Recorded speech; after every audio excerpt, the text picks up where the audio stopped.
Do you really think someone like you belongs here? You're completely out of place. It seems you don't understand where you stand. This hotel is only for the elite like us. A middle school dropout like you doesn't fit in. Go home. Despite the mean things my classmate Mike said to me, I didn't care. It's because Mike didn't know the truth. I'm called James and I'm in my 30s. I'm about to tell you about things that happened in the past. My family was very poor, so ever since I started elementary school, I was ridiculed by those around me. It was because my clothes were obviously hand-me-downs and worn out. So, everyone laughed and called me a poor person. By the time you're in elementary school, you start to distinguish which families are wealthy and which are poor. Families who can afford to buy the latest games and bicycles for their kids are considered rich, while those who have nothing are seen as poor. I was an only child, but we were a single-parent family, and my mother was struggling to keep our living, so I hardly had any toys. My parents divorced before I was fully aware, and it seems my mother never received any child support. According to my mother, my father was unfaithful and cheated a lot, and despite her repeated warnings, he never changed. Fed up, my mother decided to leave home with me. My father was a terrible person who probably didn't care about us at all. I've never met him since the divorce and didn't want to. I didn't care about a father who made my mother suffer, especially since it was unlikely he would ever apologize. So, my mother worked multiple jobs for my sake, but had to reduce her workload when she fell. I was a growing boy, and with my mother's low income, we couldn't afford luxuries. While other families had cakes for birthdays and Christmas, we never had such things at our home. Believing in Santa, I hung my stocking and made a wish, but woke up to find it empty, realizing that Santa doesn't visit poor kids' homes. Later, understanding that Santa was actually the parents, I felt the harsh reality of our situation. Among the boys who teased me, I particularly despised a boy named Mike. Mike came from a wealthy family and always bragged about his possessions. For instance, the latest gaming console his father bought him, or the expensive clothes his mother got for him. Mike was probably the only one who came to school in branded clothes, so both the girls and boys would all say, "Wow, that's amazing," and praise him. The other day, I went to the department store with my mom and got this shirt and pants. Cool, right? They cost $500 in total. Ha ha ha. Well, my family is rich, so it's expected. There he goes again. Hey, James, your clothes are so lame. Where did you buy them? From a supermarket, perhaps? Well, yes, but so what? Give me a break. Who buys clothes at a supermarket? That's for groceries. Well, my mom only shops at high-end stores. But I guess your family can only afford Walmart, right? What's wrong with Walmart? They have tasty snacks. I would never eat cheap supermarket snacks. I only eat the high-end snacks my mom chooses. Don't compare your family to mine. Mike's family was indeed wealthy, and I remember being shocked by their gigantic house when I saw it once. Mike's father was a business owner and seemed to be doing quite well financially. That's probably why he could afford to buy anything his family desired without causing them any hardship. Yet, seeing Mike belittling others, I couldn't help but think his education was a failure. Mike seemed to enjoy looking down on me, criticizing everything I had. The clothes and shoes my mother bought for me, even my school bag, he ridiculed them all, which made me incredibly angry. One time, Mike aggressively scratched my backpack. Angry that he had damaged the backpack my mother had worked hard to buy for me, I confronted him. "What did you do? Look, it's scratched. My mom bought this for me." But isn't that obviously cheap? Who cares about something like that? My stuff is high-end. This is the most expensive thing from the department store." "That's not the point. Do you think it's okay to damage other people's belongings? That's the worst. You should pay for this." "What? How dare you talk to me like that? Acting all high and mighty for a poor kid. So what? It's not you who's great. It's your dad who's the CEO. There's nothing great about being the kid, Mike. Don't get ahead of yourself. I've always been pretty assertive, so I wasn't just going to take the bullying for nothing." But maybe that got under his skin, because Mike flew into a rage and started hurling insults at me. He also resorted to throwing sand from the playground at me as a form of harassment. Things escalated, and I began to dread dealing with someone like Mike. It felt like a waste of time to engage with someone like him, and I was planning to ignore him from then on. However, he seemed to be fixated on me, constantly provoking me whenever he could. I couldn't stand it. "Higgy, I stole your pencil case." "Hey, give it back. What are you doing?" "Wow, all the pencils inside are so short. Can't afford new ones." That's sad. Poor people can't even buy pencils." I'm glad I'm rich. Anything I want, my mom and dad buy for me." "Hey, give it back already." As Mike and I scuffled, we got caught on a desk and fell over. The desk crashed down and hit Mike's arm, causing him to hold it in pain. I realized I was in trouble, but everyone was whispering and looking at me. They must have thought I injured him on purpose. But it was not intentional. I was just trying to stop Mike's foolishness. However, in our elementary school class, everyone disliked me because I was poor, and they told our teacher, Mr. Thompson, that I did it on purpose.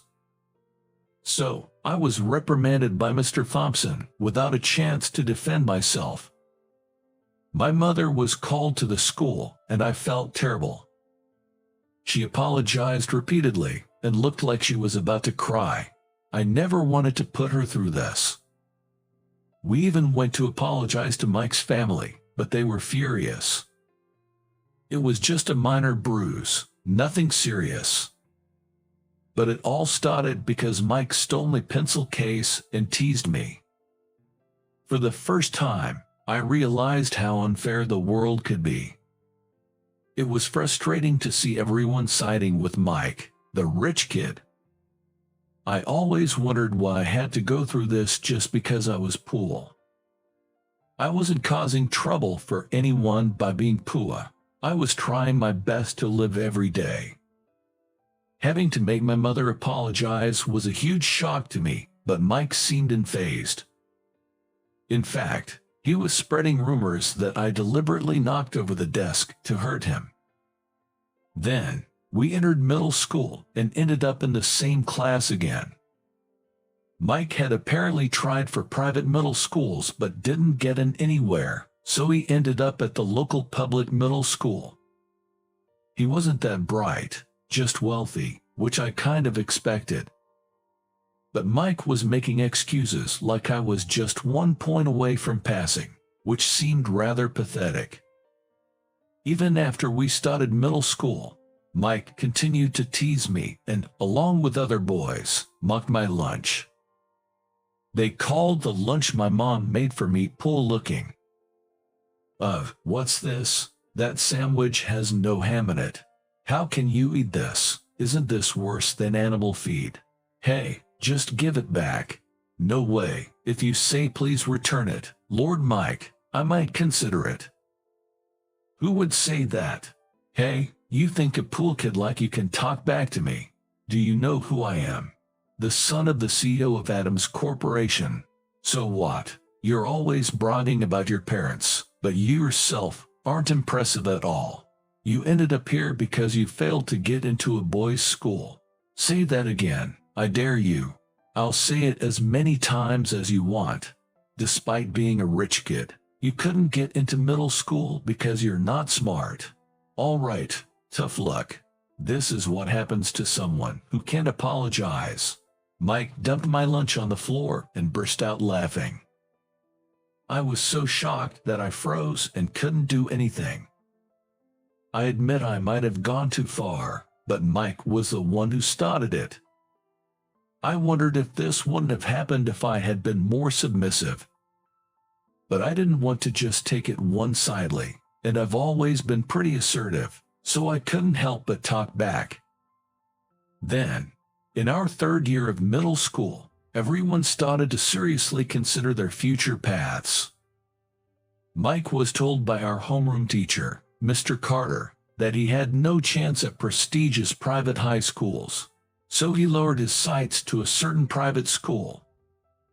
I couldn't even dream of attending a private high school, and I was even debating whether to go to a public one. My mother had become more frail than before, and I knew she was pushing herself to work. Her complexion was always poor, pale as clay, making me fear she might pass away someday. I felt guilty making her work so hard for me, so I thought it would be better to start working right after middle school. But Mr. Carter was a bit surprised when he heard I wanted to work instead of going to high school, considering my decent grades. I've decided not to go to high school but to work instead. I really want to start earning as soon as possible to ease my mother's burden. Well, I can understand that, but James, your grades are decent, and you could do well in high school. Are you sure that's not an option? Yes, that's an academic school, and I don't think they focus much on job placement. You know, vocational schools are said to be better for getting jobs, but academic schools focus on preparing students for university. I don't even have time to get qualifications at a vocational school. I want to start working right away to bring money home, so I really prefer to find a job. I see, it might be a tough path, but if that's what you want, James, I'll support you. Thank you, I'll do my best. And so, I graduated. Everyone seemed happy with their high school placements, but I was the only one in my grade who went straight to work. Mike smirked when he found out I would be working right after middle school, and started taunting me again. So, you're working right after middle school, huh? Well, do your best. People at the bottom have no choice but to get by somehow. So what? Good for you for getting into high school. I thought you wouldn't make it anywhere. What did you say, you infuriating jerk? Just you wait. A middle school dropout like you will get tired and thrown out soon enough. Well, cling to your job as long as you can. I was planning to do that without you telling me. See ya. I started working as a full-time employee at a certain inn in April. It was a live-in job where I handled guest services. The landlady was strict, but treated me like her own son. I heard that the landlady had lost her son to an illness before. Apparently, her son was about my age when he passed away, which is why I think she dotes on me so much. James, thank you for your polite service. A guest earlier was praising you, saying you're friendly, energetic, and cheerful. I'm grateful to hear that. I'm still getting used to a lot of things, but it's very encouraging to be complimented by guests. I'll keep doing my best. It's about time for your break. Oh, and there's some chocolate cake you like in the break room. Really? Is that okay? Yes, it's a little thank you for always working hard. The landlady sometimes bought me cake, probably using her own money. Having hardly ever eaten cake when living with my mom, it was incredibly touching. My salary wasn't much, given I was a middle school graduate, but living on site meant most of my basic needs were covered, so it was sufficient. This allowed me to send money to my mother. I didn't have much else to spend on, so I sent my salary to my mom, hoping she could enjoy some nice food. "James, a banquet is starting soon, and it'll get busy, but please take care of the guests over there." "Yes, understood. Mr. Smith, right?" "Yes, Mr. Smith, and please take care of Mrs. Miller as well." "Understood. I'll be on my way." The landlady was always efficient and impressive to watch. I wanted to become competent like her, but there was still so much I wasn't used to. Fortunately, I had plenty of support around me, so I managed to keep up with my work. Though I was sometimes strictly reprimanded, I knew it was for my own good. That's why I was able to endure and strive to grow. One time, I went back to my hometown. It was when I turned 30. The family home was actually a small, run-down apartment. My mom had reduced her part-time shifts, and she looked a bit healthier. There were several envelopes on the dining table, and one of them turned out to be a notice for reunion. It was a middle school reunion scheduled at a fancy hotel, but I somehow didn't feel like going. However, the sender was Mr. Carter, so I thought maybe I should attend. Mr. Carter was always on my side, always looking out for me. He supported me when I said I wanted to work after middle school, and even after I started working, he would check in on me now and then. A teacher organizing the reunion is rare, but I do want to see him. It's been a long time. I wonder how Mr. Carter is doing now. When I was 15, Mr. Carter was about 30, still quite young. He was my age back then, but probably more put together. That's what I find myself thinking. Now that I'm 30, Mr. Carter would be 45. He's at an age where one might call him an old guy, but Mr. Carter had a youthful face even at 30, so I imagine he still looks young. Wanting to see Mr. Carter, I marked "will attend" on the reply slip and sent it back. On the day of the reunion, I headed to the fancy hotel with nervous anticipation. I wondered how everyone had grown up. Walking inside, I made my way to the banquet hall, the venue for the reunion. I could hear the bustling voices of everyone and thought, not much has changed since middle school. Both the guys and girls were chatting happily, a nostalgic scene. My middle school days weren't great, but I was somewhat happy to see everyone. Above all, I wanted to meet Mr. Carter and thank him for his support. I took my seat according to the seating chart. Then, a guy approached me. I recognized him immediately as Mike. He was the only one with such a mean look on his face. "Hey, long time no see. You're James, right? How's life as a middle school grad?" It's okay, I guess." "Really? Just okay? Well, I guess you live in extreme poverty every day. You were always poor after all. I'm set to take over my dad's business. They even call me the heir at the company. I'm the future president after all." "Oh, is that so?" It seemed Mike had joined his father's company and was being groomed as the successor. The thought of him coming over just to boast about this made me feel weary. I'd rather look for Mr. Carter and express my gratitude than listen to Mike's pointless bragging. Glancing around, I spotted a slightly gray-haired man.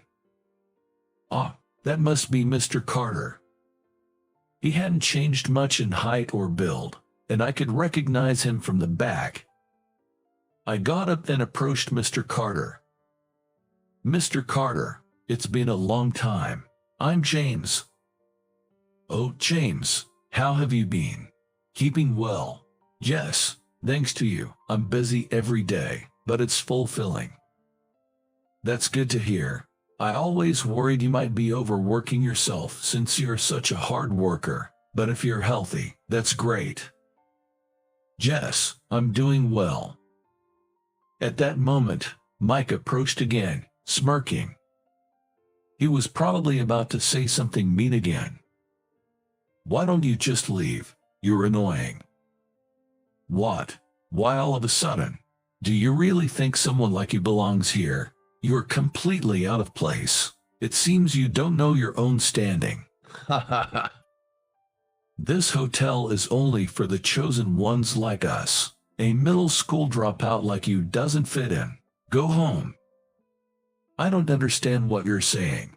If I'm such an eyesore, why don't you leave? You little, who do you think you're talking to? I'm the son of a president. There's no comparison between me and a middle school dropout. Just disappear. Can't you see you're out of place? That's when Mr. Carter spoke up. What are you talking about? This hotel. James is the manager here. What, really? You might not know this, but James has been recognized for his work and became the manager of this hotel. So he's far from being out of place here. That's impossible. He's just a useless middle school dropout, incapable of succeeding anywhere. There's no way a middle school dropout could become a hotel manager. I've never heard of such a thing. Whether you've heard of it or not, it's a fact. I started off doing menial tasks editing, but my hard work there was recognized. And now I'm in this position. This Grand Palace Resort was actually established by the inn I used to work for. What are you talking about? Initially, we were only managing the inn, but then we decided to create something more upscale, like 5-star urban luxury hotels and resorts. That's how I ended up being appointed as the manager of this Grand Palace Resort. They saw my hospitality skills and manners developed at the inn and asked me to take on this role. Mike was utterly astonished, his eyes wide with disbelief. Actually, I am the manager of this Grand Palace Resort, a luxury hotel. It's a 5-star hotel, and it was created by the parent company of the inn where I first worked. Until now, we had only managed inns, but we decided to move into providing high-class urban accommodations and started constructing 5-star hotels. When looking for the right talent, I was chosen. I was surprised to be selected, but I was happy that my efforts were recognized. I thought I would always be stuck in low-level jobs, but the landlady had been watching me closely. You're too good to be just doing odd jobs here forever. You should go to the Grand Palace Resort next. It will be lonely without you. But it's for your own good, James. Thank you for all your hard work. Keep your spirits up when you are there. I'm grateful to have worked here. I've seen many guests happy, and I've always been treated well by you and everyone else. I believe I've been able to do my best thanks to everyone here, so I'll keep doing my best in the next chapter too. Remember, you can always reach out if things get tough. Remember that everyone here is rooting for you. Just think of that and get back on track. Your mother would be proud to see how much you've grown. Yes, my mother was overjoyed when I became the manager. I couldn't have reached this point on my own. I don't even know how to begin thanking everyone, but thinking about not seeing everyone again makes me sad. Hey, no crying now. This is a celebration. Cheer up, or you make me cry too. Right, it's a good thing. I'll keep going with a positive attitude. Thanks to the landlady's recommendation, I made an unusual career move. It was unprecedented for a middle school graduate to become a manager of a luxury hotel, but I was highly valued for my contributions. I've always been blessed with supportive people. During my time at the inn, the landlady and the staff cared for me, and I received numerous letters from Mr. Carter. Knowing so many people truly cared about me made my past as a middle school dropout seem insignificant. Mike apparently went to a decent university, but his character was deeply flawed. People who look down on others and take pleasure in belittling them are unlikely to earn respect from anyone. When Mr. Carter stood up for me, Mike was so angry he trembled. I don't know why Mike was so mad, but I felt more justified in being angry after being belittled by him. Perhaps he was looking forward to seeing me cry and run away, so finding out I was the manager must have been a blow to his ego. He must have been frustrated to see someone he looked down on succeed. Mike, in frustration, started bothering others and bad-mouthing me.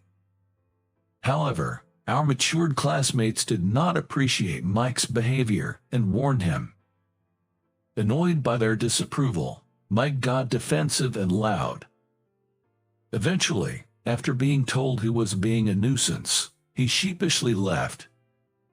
He's still acting like a child. Well, if he can acknowledge James's efforts, it's no surprise people think he hasn't grown up. Right? I wouldn't want to be like him. I was mocked in middle school, but I never thought he'd still be so malicious. Anyway, it's good to see you're doing well, James.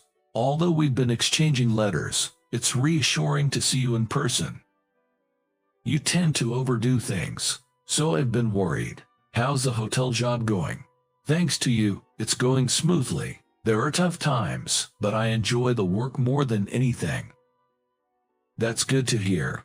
Remember, if things get hard, you can always talk to me. You're not a middle schooler anymore. But you're still an important former student to me, so don't hesitate to reach out. Then, I met a woman. She was visiting with a friend and was earnestly searching for a lost item. No staff member could find it, but I stumbled upon it by chance. When I returned the lost item to her, she was delighted. Her name was Emily, and she was beautiful. The handkerchief she lost, given by her mother, was very precious to her. Her mother had passed away, but she had given Emily the handkerchief just before her death. Thank you so much for finding it. This was the last thing my mother gave me, so it's very precious. It might look like a dirty old handkerchief, but it's a cherished keepsake to me. Not at all. I'm honored to have been of help. I'm glad you found your precious item. And somehow, Emily and I started dating. She pursued me earnestly, and eventually, I gave in. I wondered if it was okay to develop this kind of relationship with a guest, but since we coincidentally met on my day off, it must be fate. Emily wanted to express her gratitude to me and invited me out for a meal. She still seemed pleased about that handkerchief, giving me the impression that she's a very sincere person. I'm really glad to be dating you. After all, it's rare to find someone as dedicated to their work as you are. You're such a hard worker. And I aspire to be like that too. Is that so? But there's something important I need to tell you. I'm sorry for keeping it quiet, but the truth is, I never made it to high school.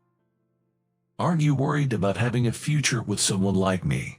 You only went to middle school. Yes.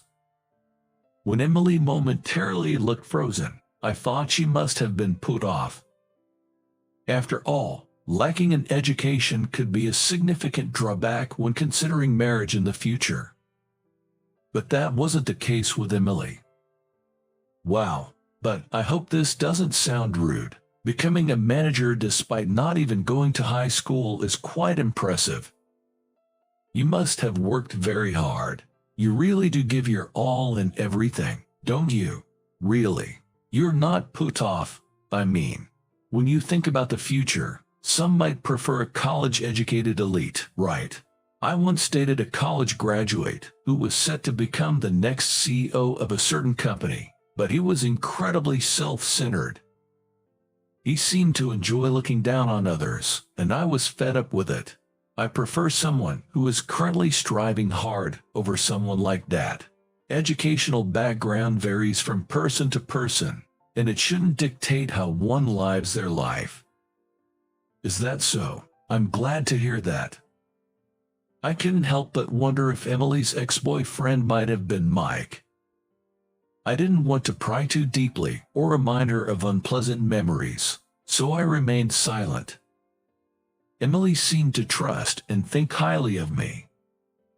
I may not be as accomplished as she believes, but I am determined to become a man worthy of her expectations. A year later, we get married. Emily's parents approved of me, which was incredibly gratifying. I was concerned they might be unhappy about their daughter marrying a man without even a high school diploma, but they said, "Education is just one of many measures and doesn't define a person." My mother also took a great liking to Emily, treating her as if she were her own daughter. Emily's cheerful and friendly nature must make her well liked by everyone. We even invited Mr. Carter to our wedding. Mr. Carter cried as if it were his own child getting married. "I'm so glad you found such a wonderful wife. Nothing makes me happier than seeing you happy." "Mr. Carter, you are crying too much." "Well, I'm happy to be married to Emily too. I'm looking forward to building a good family life." If you ever make your wife cry, I won't let it go. Just work hard every day and live happily as a couple. Yes, I will do just that. And so, our new life together began. Both Emily and I are working, and as the manager, my days are busy, but we help each other out with household chores. I don't want to burden Emily alone, and am willing to do anything I can. Having been raised in a single-parent household, I'm fairly capable around the house, and during my live-in work at the inn. I even did my own ironing. I'm grateful that the hardships I've faced have turned out to be valuable experiences. Despite the busyness, my life is fulfilling. This is a testament to my efforts and thanks to my wife, Emily. We will continue to join forces and overcome anything that comes our way.